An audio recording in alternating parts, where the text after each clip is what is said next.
ព្រៃកបាំងម្ចាស់ចិត្តរៀមរាចាញ់មុនស្នេហាជីវ៉ាមាសបង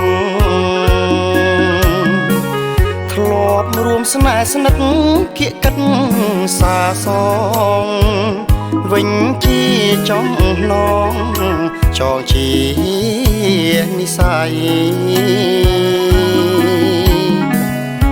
ចំប៉ាព្រៃល្វីពុំងាម្ចាស់ចិត្តគូពីអតីតជាប់ចិត្តស្រីថ្លៃវត្តអន់ដែនហេតុជួបចរណៃបណ្ដាកាន់ដៃសាជីវាសនាអអង្គរវីអ្នកជាសាងសី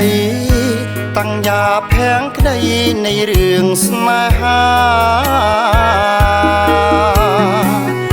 វត្តភ្នំចចកអ្នកជាមេបាចូលស្ដីជីវ៉ាស្លៀកហូលត្បាញកៃ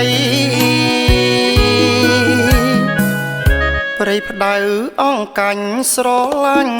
ម្លេះណាកំពេងឃុំចាស្នេហាថ្មីថ្មី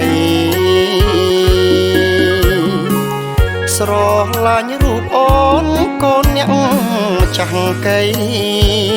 សូមជួយប្រណីក្តីស្នេហ៍យើងផង